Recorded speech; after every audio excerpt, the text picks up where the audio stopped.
కెనడాకి వెళ్ళాలనుకుంటున్నారా లేదా మీ పిల్లల్ని పంపించాలనుకుంటున్నారా? రూల్స్ మారిపోయినాయి. ఇదివరకు మళ్ళీ ఫ్రీగా అక్కడికి వెళ్ళిపోయి చదివేసుకుని వెంటనే ఉద్యోగాలు అన్నటువంటి కాన్సెప్టులు దాటిపోతున్నాయి.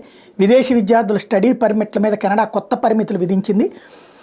కెనడాకు వచ్చే విదేశీ విద్యార్థులు కొత్తగా ఇవ్వబోయే స్టడీ పర్మిట్ల మీద 2 ఏళ్ల పాటు పరిమితి విధిస్తున్నట్టు ఆ దేశ ఇమ్మిగ్రేషన్ మంత్రి మార్క్ మిల్లర్ ప్రకటించారు. ఇప్పుడు ఇస్తున్న వాటిలో 3వ వంతు పర్మిట్ల మీద కోత పెడుతున్నట్టు చెప్పారు. దేశీయంగా పెరుగుతున్న ఇళ్ల కొరత, నిరుద్యోగ సమస్యకి చెక్ పెట్టడం కోసమే నిర్ణయం తీసుకున్నట్టు చెప్పారు. దశాబ్దాల క్రితంతో పోలిస్తే దేశంలో విదేశీ విద్యార్థుల సంఖ్య 3 పెరిగినట్టు గణాంకాలు చెప్తున్నాయి.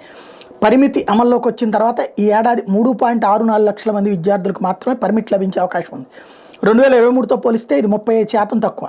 2025కి సంబంధించిన అంచనాలు ఏడాది చివరిలో వెల్లడిస్తామని మిల్లర్ ప్రకటించారు. విదేశీ విద్యార్థుల అనుమతి విధానాన్ని మరింత మెరుగుపరిచి వారికి ఉన్నతమైనటువంటి విద్యను అందించడమే పరిమితి వెనక ప్రధాన ఉద్దేశం అని చెప్పారు. అలాగే తగినన్ని నివాసాలను అందుబాటులో ఉంచడం కూడా ఓ కారణమన్నారు. ఇక్కడికి వచ్చే వాళ్ళందరికీ సరైన వనరులు అందివ్వకపోవడం సమంజసం కాదని తాము భావిస్తున్నామన్నారు. నిరాశతో వాళ్ళు సొంత దేశానికి తిరిగి వెళ్లడం సముచితం కాదని అభిప్రాయపడ్డారు. ఇప్పటికే ఇచ్చిన పర్మిట్లపై ఎలాంటి ప్రభావం ఉండదని స్పష్టం చేశారు. మాస్టర్స్, డాక్టోరల్ విద్యార్థులకు తాజా పరిమితులు వర్తించమని చెప్పారు. కొత్త నిబంధనల ప్రకారం ప్రావిన్సుల వారీగా పర్మిట్లను కేటాయిస్తారు. అక్కడి సంస్థల వనరుల ఆధారంగా స్థానిక ప్రభుత్వం లాంటి పంపిణీ చేయాలి.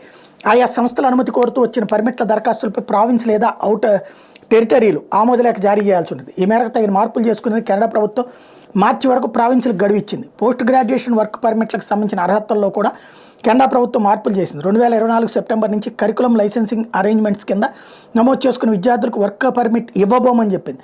మరోవైపు మాస్టర్స్ ప్రోగ్రాం కింద నమోదైనటువంటి గ్రాడ్యుయేట్లు 3 ఏళ్ల వర్క్ పర్మిట్ కోసం దరఖాస్తు చేసుకునేందుకు అనుమతి ఇచ్చింది.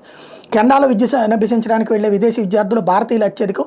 2022లో 2,25,835 మంది స్టడీ పర్మిట్లు జారీ చేస్తే అందులో 41% భారతీయ విద్యార్థులు సొంతం చేసుకున్నారు. అక్కడ విశ్వవిద్యాలయాలకు విదేశీ విద్యార్థులే ప్రధాన ఆదాయ వనరు అయినటువంటి నేపథ్యంలో మార్చుకుంటుందా లేకపోతే ఇలాగే ఉంటుందో చూడాలి.